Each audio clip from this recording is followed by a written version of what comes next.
I'm so glad that the technology over the years has developed in terms of our automobiles.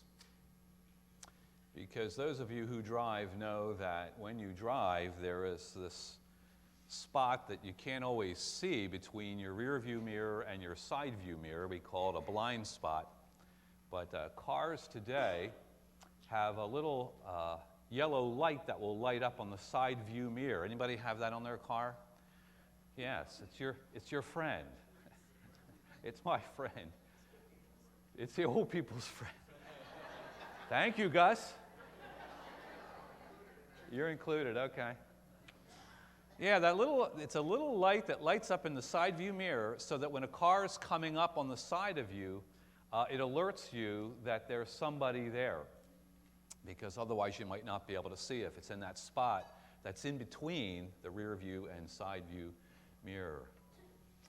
And I've come to learn about human nature that we as human beings have blind spots. We have places in our lives that we can't always see. And they may be areas for growth, growing edges, we say, areas for improvement as far as being a good human being and being a more faithful follower of Jesus Christ. But we don't always find out what that area is because we can't see it unless a caring friend or family member points it out to us, caring family member or friend, because that can be done harshly, or if a circumstance in life comes about in a way that it reveals it to us. There is always room for us to grow and learn more about those places in our life that need some development. And at one point in Jesus' ministry, he encountered a blind man named Bartimaeus who was blind in terms of being visually impaired. And he had an experience that provided sight. That it's a story that can reveal for us more than what's just on the surface about a blind man getting his sight. So I want to share that story with you. It's in Mark's Gospel, chapter 10, beginning at verse 46. Now, this story of blind Bartimaeus being healed comes really at the end of Jesus' ministry. He's been teaching, he's been preaching and healing, and he's now leaving the area of Jericho, going to Jerusalem. It's a distance of 15 miles. And he's kind of winding down his ministry because as he comes to Jerusalem, it's his last time coming into the city. And in terms of the accounts in the gospel, this is going to lead into the events of Holy Week, starting with Palm Sunday and then the rest of the events that took place at the end of his earthly life. So he's traveling along the way, and he's coming into the city at the time of the celebration of Passover. So there would be a lot of people around coming into the city to celebrate. All males older than 12 had to be in the city to celebrate Passover. And Passover was that Jewish celebration of how God delivered the Israelites out of bondage and slavery in Egypt so many years before with the help of Moses. So there would have been people along that 15-mile stretch who couldn't make it into the city, and they would have lined the streets and they would have offered good wishes for the pilgrims who were traveling by on their way into the city. So this kind of sets the scene for Jesus making that journey with a lot of people around him. And as rabbis did in the day, they taught as they walked. Their followers would kind of walk behind them and around them, and they would be talking and teaching as they walked. So there was this crowd to begin with around Jesus because he was the upstart rabbi. Jesus has been teaching the last few years about things that kind of flew in the face of the establishment. So it was this added level of excitement about this guy coming into town. What was he going to do? How was Jesus going to respond to the Passover celebration? So all this is going on as we have this encounter between Bartimaeus and Jesus, beginning in verse 46. Then they came to Jericho. As Jesus and his disciples, together with a large crowd, were leaving the city, a blind man, Bartimaeus, which means son of Timaeus, was sitting by the roadside begging. when he heard that it was Jesus of Nazareth, he began to shout, "Jesus, Son of David, have mercy on me." So there's all this commotion. Someone must have told Bartimaeus that the commotion was all about Jesus coming down the road, this rabbi who's been healing people and teaching some amazing things. And Bartimaeus would have been sitting by the side of the road. Blind prevented him from really having a meaningful work life, and so that's why he's begging. It's the only really source of income he would have unless his family was able to provide for him. So he's positioned himself in a good place because this is the main road that goes from Jericho to Jerusalem. So there's going to be lots of people coming by and seeing him and perhaps throwing some money his way. If you've ever gone over the Walt Whitman Bridge, like you're going to go to the airport, the Philly airport, you come to that light before getting on 95, and who do you see on the left-hand side of the road at the intersection? People basically begging, right? I've seen different people at different points when I go there. They usually have a sign, right? A homemade cardboard sign. And what kind of things are you usually see on that sign? Homeless, please help, looking for work, a veteran, right. And they're usually dressed in a way that it looks like they're down and out and they're needing some help. And once in a while, I'll see people put their window down and hand them something. But most people keep, going on their way. And you know what that's like. And how to handle that situation is another sermon for another day. But a lot of times there's guilt associated with having that kind of encounter. But that might be a modern-day version of what was happening with Bartimaeus back in the day. Those folks are positioning themselves by 95 because there's a lot of cars that come that way and get on 95. So there's a greater chance for them to get some help. What's interesting about Bartimaeus is that when he calls out to Jesus, he says, "Jesus, Son of David, have mercy on me." Now that expression, Son of David, is a messianic expression referring to Jesus as the Messiah. It's the first time it's used here. And it's going to get Jesus' attention. And so it's a declaration of his faith. Bartimaeus is saying, "Jesus, I declare you are the Messiah, and I believe that you are the Messiah. Have mercy on me." The next verse says, "Many rebuked him and told him to be quiet. But he shouted all the more, 'Son of David, have mercy on me.'" Well, someone like that would have been a bit of a nuisance. People would have been in a celebratory mood. They're getting ready to make their way into the city, the Passover celebration. Maybe Jesus was in the middle of telling one of his stories, a parable, and he was getting near the end. And this guy is providing a disturbance and an interruption. And so they're telling him to basically shut up, just kind of stop. And I guess Bartimaeus had been told that a lot in his life.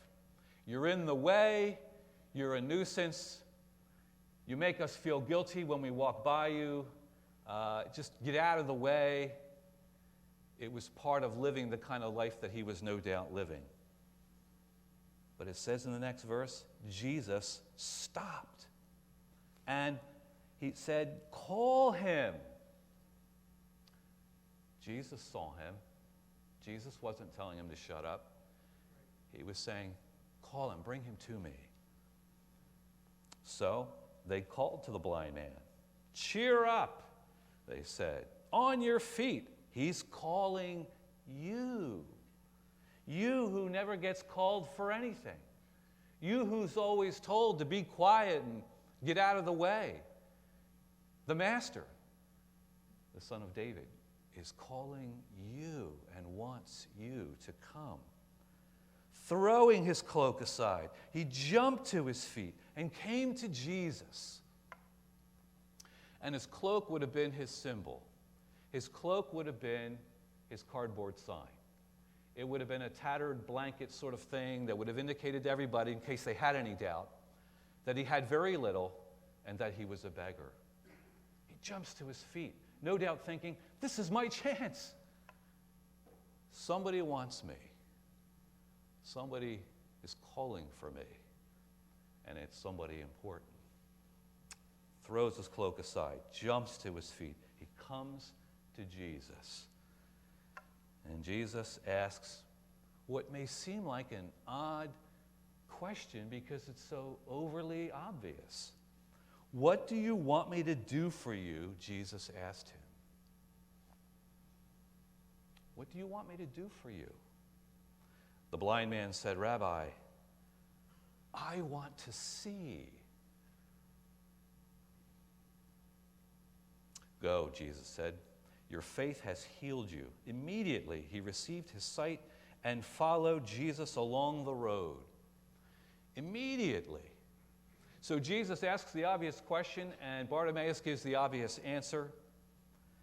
Why would Jesus ask it that way? Because perhaps there's some power in stating your case before Jesus, in owning what it is that you want from him, in being clear in your own mind, so much so that you can articulate it. This is what I need, Jesus, and laying it out there. In some way, Jesus wanted him to declare it. And when he did, he received an immediate blessing and healing. Your faith has healed you. Immediately received his sight, and he followed Jesus along the road. So a beggar becomes a disciple, and a squatter becomes a pilgrim.